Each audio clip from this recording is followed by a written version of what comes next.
Hi, I'm Julie Jackson. And I'm Debbie Jansen. And we are two motormouth mama bears willing to discuss current events with honesty and boldness. Oh, yes, we are. We are truth warriors. No lie is too big, no deception too small.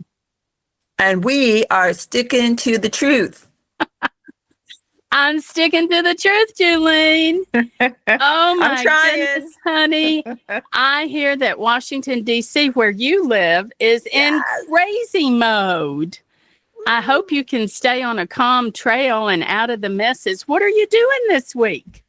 Well, the masses are starting to roll in. The hotels, I think, are almost full to capacity. I think the Jackson hostel where I live is almost near capacity. Every room has been booked. Every bed will have someone sleeping in it. Hundreds of thousands of people are getting ready to converge.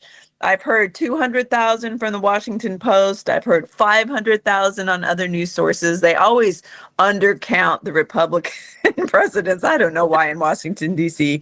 they do that, but there'll be so many things going on, balls, rallies, receptions. I mean, the swearing in, of course, is the big event on Monday, the 20th. And it's every 4 years. It's a pretty big major celebration, if I do say so myself, in Washington, D.C., where I live. Oh, wow. That sounds so exciting. And it sounds like you will be busy. And you better take pictures. I want to see some pictures.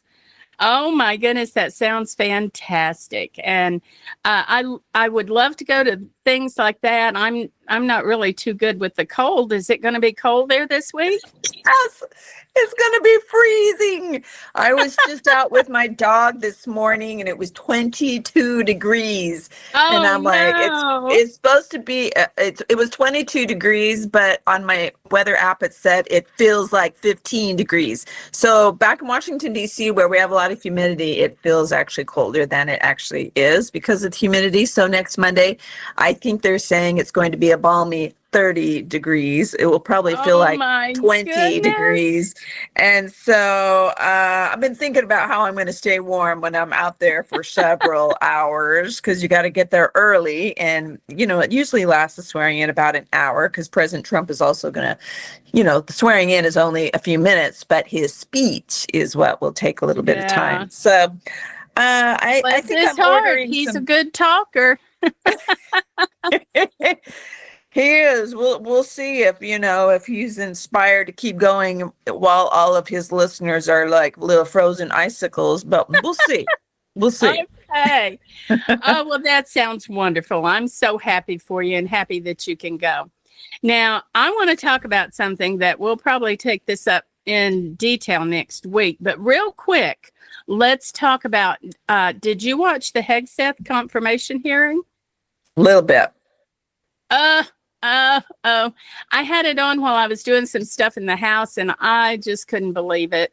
The Dems couldn't ask questions without being hateful and mean and angry and on a mission to destroy the man as a person, rather than simply discuss his qualifications or what he might do.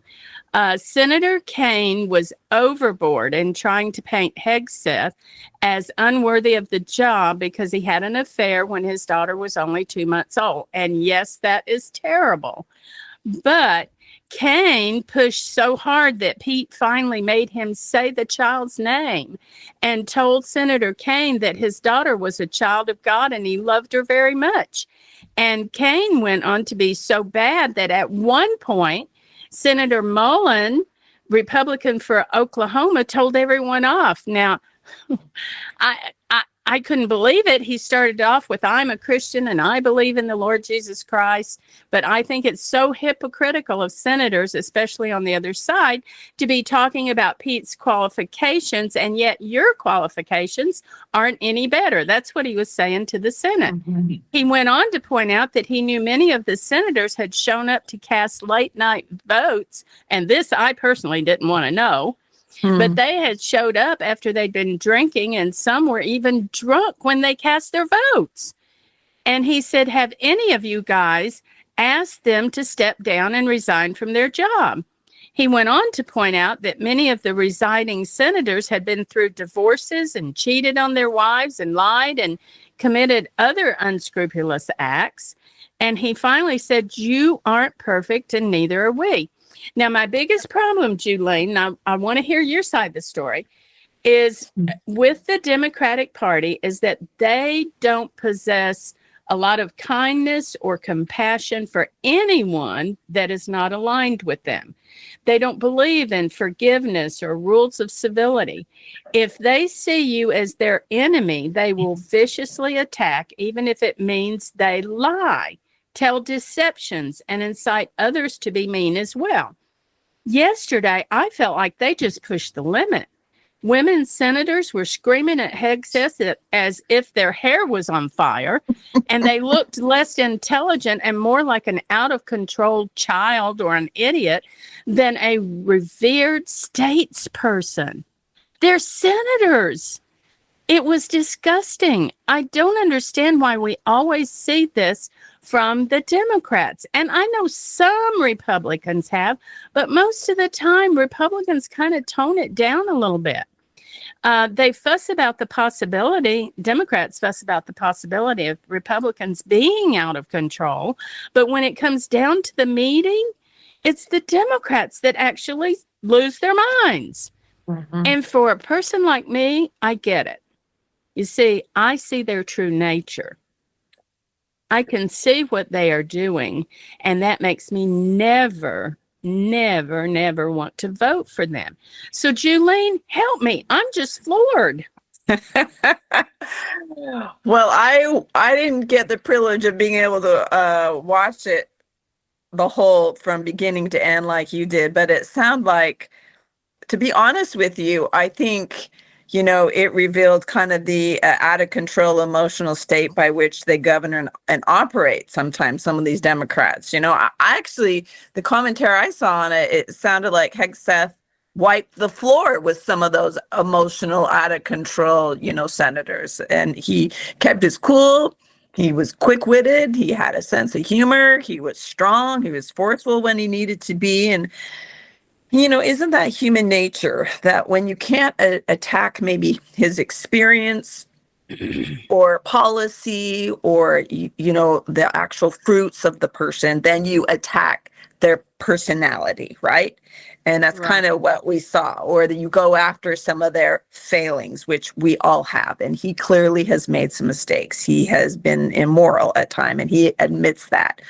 But, he's not going to stand by and also be falsely accused like they were trying to do as well. And, I think the thing that we love about, especially, as we're in the Bible and we study, the atonement of Jesus Christ and repentance and forgiveness. I love his journey back to God, and he's been very open, about some of his past sins and transgressions. And he's also stood up when, once again, he's falsely accused. But you clearly see, and he's witnessed and borne witness of the forgiveness and redemption that he has received. And I once heard someone say, a repentant soul is a victorious soul.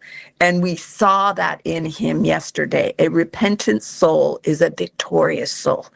And, Satan always wants to remind you of your past, but but our Savior wants to remind us of our future and what we can become, and not always look back and learn from our mistakes, but move forward as a son and daughter of God. And I think he's a really good example of that. What do you think, Deb?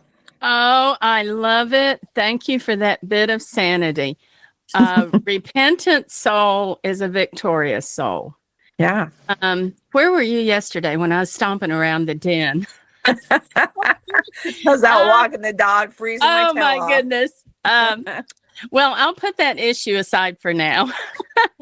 Although we have a lot of these sessions to go through, so we may have to revisit this. But we also have something real important to discuss today, and that's the fires in California.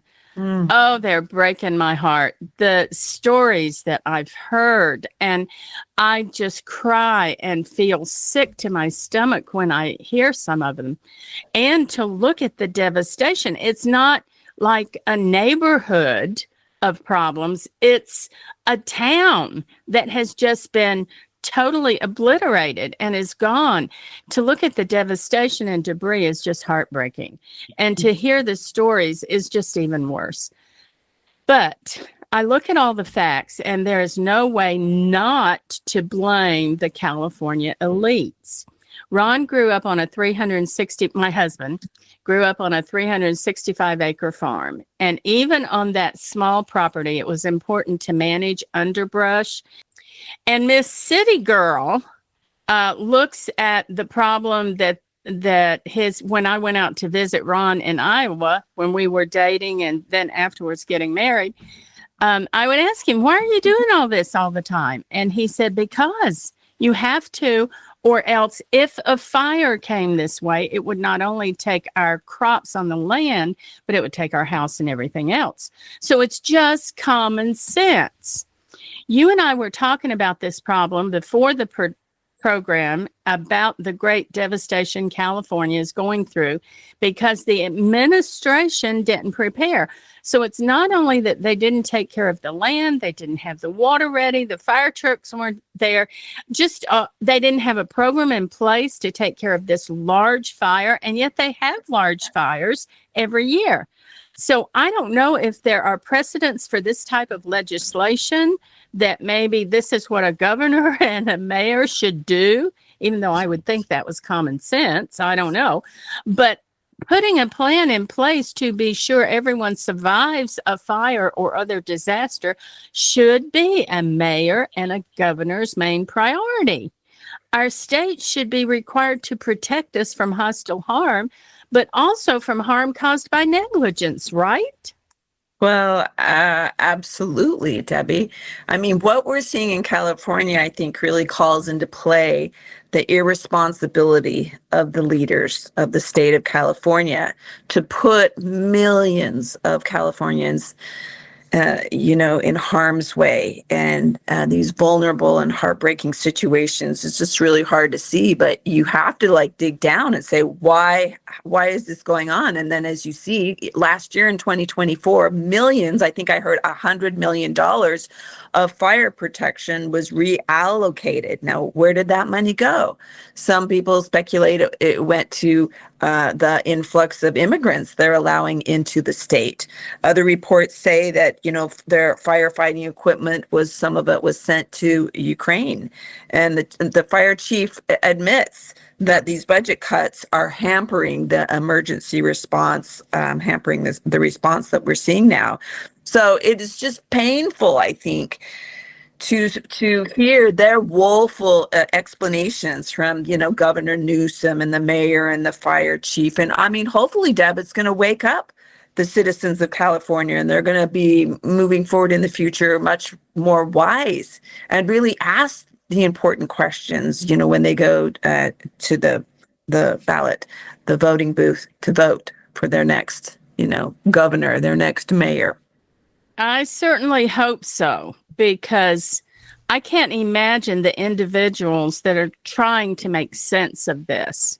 Yeah. Why did this happen? I heard that a young man was bedridden. I think he was in his 20s, and his father wouldn't leave him alone. The fire was coming, and the daughter begged him, "Let's go, Dad, let's go." And the dad refused. "I'm not going to leave. He can't move. I need to be with him." And since they couldn't pick up the disabled young man and move him with them, Dad stayed with his son, and they both died together. How awful. I mean, my mind just goes crazy thinking about what they went through. All the different little pieces of here it comes, and now it's in the yard, and now it's on the roof. And I'm not trying to make the rest of you feel bad. I mean, that just plays in my head. And I think how awful. We need to make sense of this, but we need people to do their jobs so this doesn't happen. Yeah. Well, there has to be some accountability when the fires, the dust settles a little bit. But, in the meantime, we're seeing these calamities before us often enough. With technology today, it's almost like we have front row seats to, all the earthquakes and hurricanes and fires Yeah. and wars and everything going on. And it really, it's depressing. It's sorrowful. And you do think, how do we make sense of this? But, I know we've all had heartache and, trials and things that have just like, almost done us in. And I've taught my kids, look, these things are going to happen. And so are we going to allow them to make us bitter, or are we going to allow them to make us better, right? Are we going to curse Right. God Right. and give up and die? Or are we going to turn to the one who can empower us and teach us, and we can learn the lesson maybe that needs to come from these bitter pills that we have to swallow. Deb, I buried two sons. My mom died when I was a young girl. I buried two children. I could have just thrown in the towel there and given up on God and blamed him, for all of my woes, and had a faith crisis and been the end of it. But I actually turned to him, and he helped make sense of it. And he helped Yeah. over time. In the process of time, he heals the heart. I have found that if we don't give up on God during the hard times, you kind of get to that point where you just think it's over. Life is over. You're at the point of ruin. That's where I have learned, if you'll just hang in to that point of ruin, is usually right next to the point of miracles. Where the point of ruin ends, the point of miracles begins, and God opens a way and he helps you to make sense of it, and you move forward better Right. because of it. And you also said when we were talking that the other day that calamities show who you are. They Yeah. will show who you are and what you will do. You will either run, be upset, moan and cry, or you will just take charge and calmly help others as well as yourself. Devastation will also show you the truth about others. I'm concerned. Where were these officials? What were they really thinking about? Why didn't they plan? Why weren't they thinking about the people who had hired them, which was all the voters? Calamities and devastation will reveal the lies about leaders and those in charge. And that's when it gets real, doesn't it, Julene? Yeah, yeah. When things fall apart, right? when Yeah, when things yeah, go unexpectedly or they collapse, our true colors comes out. Governmental leaders, presidents, their true colors come out, and sometimes some of those smoke and mirrors that we hear with a lot of politicians, the rhetoric and so forth. We see when everything collapses, really who is prepared or who was just kind of talking a good game, right, to get elected. And it really makes me want to be the real deal, to be an integritous person with the right intentions, to be based on principle, and to, do what I say and say what I do. And we're seeing, sometimes some of these political leaders, their egos are writing checks their bodies can't cash, kind of thing. yeah, And yeah. they're in it Yes. for the wrong reason. And we're seeing some of the layers stripped off of California leadership, and it's not pretty. It's No, it's, heartbreaking. I know that God can take matters into his hands anytime he wants. There are so many examples in the Bible where God said, "That's enough, everybody out of the pool." He's done with that. But seriously, I don't believe he does that a lot. And in this circumstance, I don't believe, because I've heard some people say this, I don't believe that he's punishing California. I do believe that people didn't do their jobs and they didn't properly prepare. And now we have this great devastation and sorrow, and everyone here and in heaven has to address the sorrow. I'm praying for everyone in California. This should not have happened. Yeah. And that's the heartache. It could have been so easily snuffed out early on, and devastation, I think, and calamity, when it occurs, I think sometimes it's a good time to rededicate yourself to things that really matter, right, Deb? I mean, Right. family, God, relationships, and you make those things your highest priority. Because sometimes, we're down in the weeds of life when we miss the big picture of why we're really here. Someone Yeah. said you can have faith or you can have control, but you can't have both. And so, clearly we can't control the calamities and, the hard things that happen in life. You can to some degree.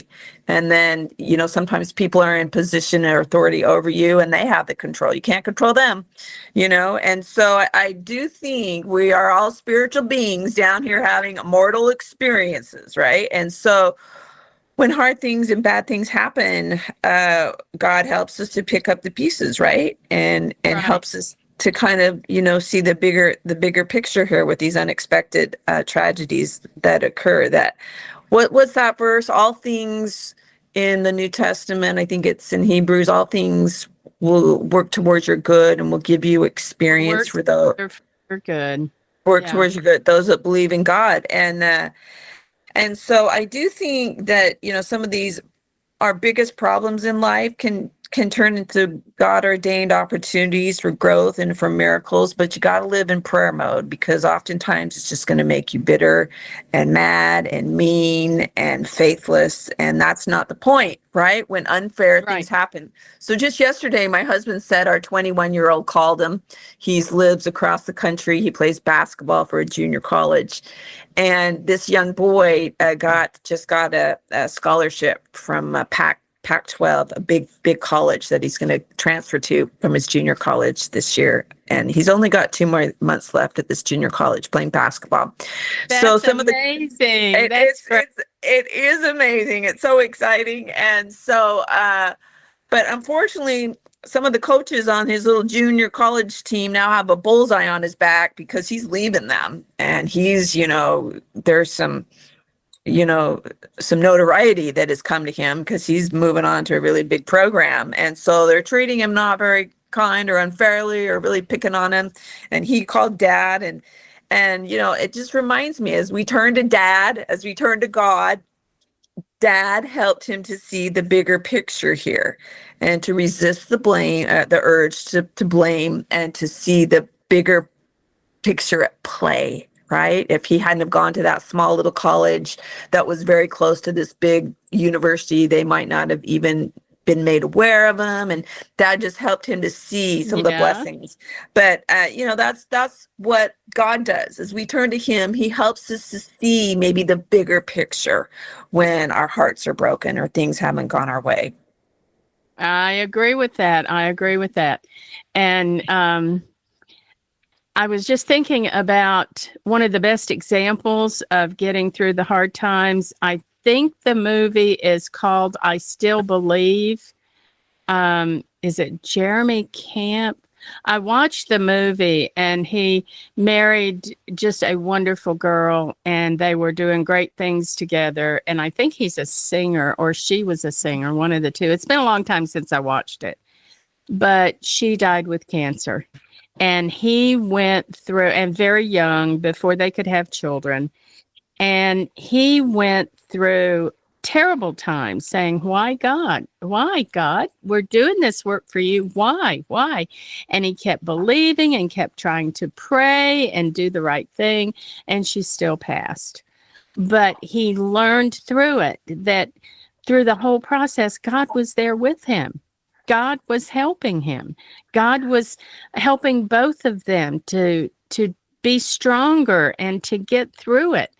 And I think when you look at calamities only as how they affect you and not how they affect your life or other people in your life and what you can do to make that life better, you really miss the point of how God wants us to go through this journey that we're on. Don't you Yeah. think? Yeah. For sure. And, it really teaches you empathy for others when you too have had, the wind knocked out of you, when you've lost people you've loved or lost homes or had hard things, because otherwise you might, I don't know, like be kind of jaded or hardened, if things always go your way. So I think God has all of us have stumbles and heartaches because then it helps us to be empathetic and be able to help heal and to help nurture people that will come in our way inevitably in life. And we'll say, I know a little bit about how you're feeling because I've been there myself, Exactly. and so then that's how you can see that the heartache that you've experienced has worked towards your good because now you're going to be able to help other people out of their holes, and out of their Right. heartache. Right. You know what, Julene, we may go a few minutes over, but that's okay because I think this needs to be said.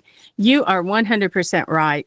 I have done counseling and I worked within the church and I've done coaching and all of that. And I have also counseled several women that were raped. And the first one that I was trying to help, I met her every week for 3 weeks. I did everything I could. I was compassionate. I was kind. I tried to get her to talk to me, and she was just so closed off, completely closed off. And I started praying, God, help me. What can I do? How can I help her? And I knew an older lady in the church that had been raped when she was younger. And I went up to her and I said, Karen, can you help me? Can you meet with this lady? And you just cannot imagine what happened when Karen walked in the room and the other young lady, I introduced them and I said, I wanted you to talk to her for a few minutes because she was raped when she was about your age. Mm-hmm. Boom. The light went on. The two of them started talking just back and forth. I basically went back to my seat, just sat there and folded my arms and just watched. And it was the best session that we had had. And after that session, I had Karen come back a couple of times, but we went forward with speed because she now had that person she could lock arms with. She now had that person that was there with her. So I want to encourage our listeners that if you get into a devastation point, a depressing point, a difficult point, then consider it a chance to find someone that can help you, but also that you can use that experience to help others. What do you think? Yeah. All these things shall give you experience and work towards your good and work towards other people's goods as well, And so I hear you. I hear you. In the meantime, Deb, I just want you to know that my dress is in place. I hate to go from something Yay! serious to something a little lighter, but my Cinderella dress, I Yes. put together. The little mice have been helping me, and I think I'm going to be looking okay for the ball. And the swearing in, you can show up on the mall at 5 a.m. They'll let you in because you're going to have to go through security like hundreds of thousands of people. Okay. So the swearing in doesn't start till 11:30. So I'm trying to think of ways I'm going to stay warm as I stand for a couple hours. And then the swearing in will begin at 11:30, and hopefully it'll just go for about an hour. And then President Trump and his family and some of the leadership will go eat lunch in the Capitol. And then they will come out and go down Pennsylvania. They'll walk some of it. Pennsylvania Avenue goes from the Capitol to the White House. And then there'll be marvelous bands and military, shows. And I think it's going to be really kind of a joyful, fun event. In fact, I just read that the permits for protests are down. There's not as many permits. So maybe there won't be as many grumpy, angry protesters out there this year. Maybe the, 30-degree weather will do them in. But I was just remembering that one president went too long, the ninth president in 1841. Do you remember William Harrison? He was only the president for 1 month. William Harrison. Yes. Didn't he pass away or? Yes, because he got sick during his almost 2 hour talk in front of the Capitol. He was kind of an older dude, so he wanted to Oh prove to his naysayers that he was fit for the job. So he actually rode a horse to the Capitol without his overcoat or a hat and stood at the podium for almost 2 hours and died like a month later of pneumonia that he caught. So I'm hoping Trump is, not going to go for 2 hours, and oh we'll have my his overcoat goodness. and his hat on. But I think it's going to be kind of fun. I will let you know. Yeah. Well, correct me if I'm wrong. Didn't they at first have it in April and then they moved it back to January because they didn't want that to wait that long? Yeah, they did, because in the olden days, it took when you won the presidency, some of them were taking the buggy and the horses and packing up their house and traveling across multiple states to get there. And so it just took longer. Nowadays we call the moving company and we're almost there the next day. But I mean, Abraham Lincoln, when he was the 16th president, and he still had to pack up his house in Springfield and put all his belongings on the train. He took the train to Washington, D.C. So it just took longer in those days. And so they just, allocated more time to get to the White House. Oh my goodness. Well, answer a trivia question for me. Why did they have the president put his hand on the Bible?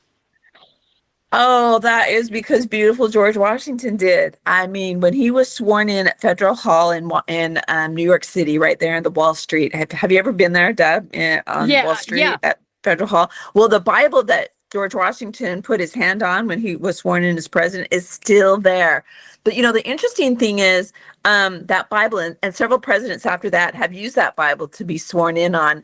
But when George Washington got there at Federal Hall that day, they realized they had no Bible. And so one of the masters of the Masonic Lodge nearby ran and got the Bible there. And George Washington was a Mason too. And so he put his hand on Genesis 49, I think, which is very significant too. And then when he was sworn in, they closed the Bible, and then reports say he kissed the Bible and said, "So help me God." And that's not in the oath in the Constitution, but since that time, every president has followed George Washington's suit to uphold the Constitution and this government. So help him God, before the eyes of God and the angels of heaven.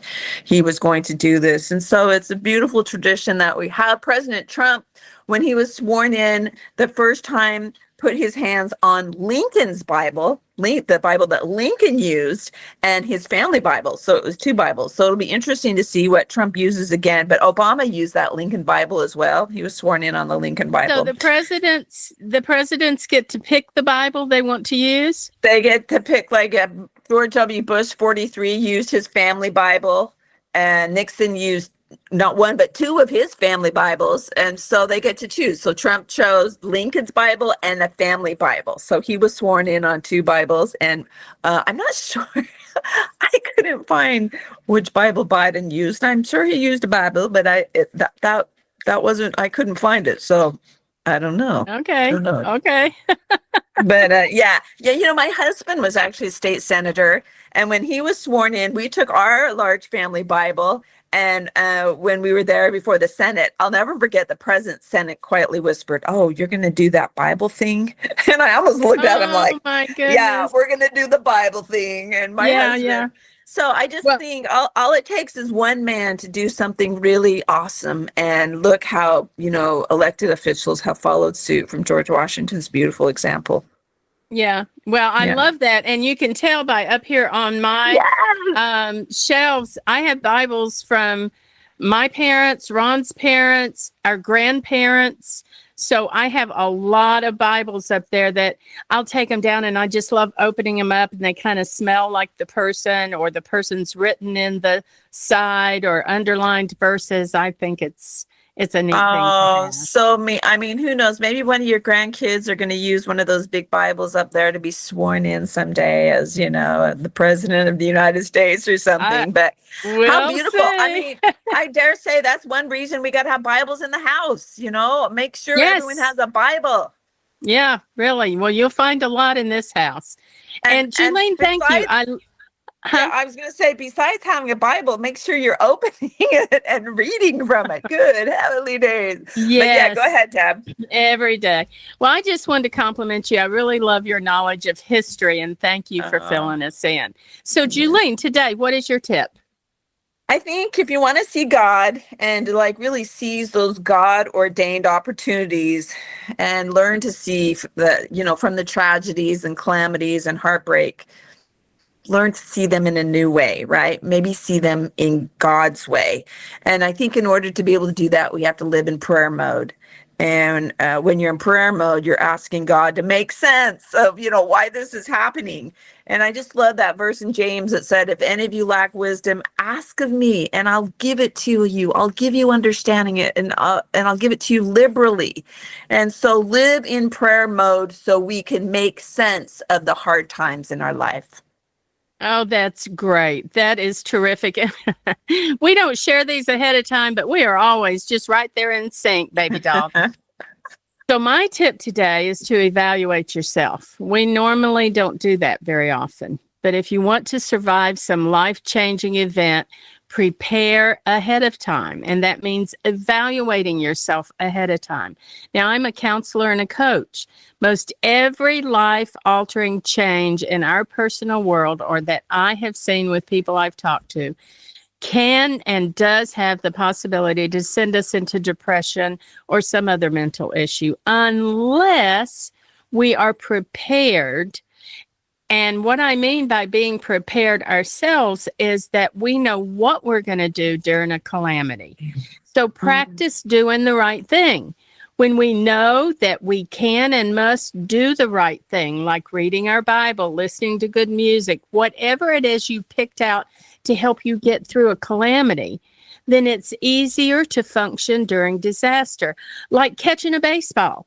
Our hand will move outward, our eyes will fixate on the ball, and we catch it. Well, you have to practice that so that instinct for being good through a calamity will take over. Because we have practiced our faith, like you said, Julene, our compassion, our will to go on. Evaluate yourself and be prepared. And the best preparation is just what Julene said. It is to know Jesus and trust him for your safety in your life. Yes, yes, yes. Well, thank you for being with us today. Subscribe to this podcast and join us again when we discuss fresh topics. You can ask a question or request that we dig into a specific topic by writing to me, Debbie at debbiejansen.com. Thanks again to our producer, Ken Jansen. This is Debbie Jansen, and I'm sticking to the truth. And I'm Julene Jackson, and we hope that you will keep sticking to the truth. Till next time, take care. Bye-bye. Bye-bye.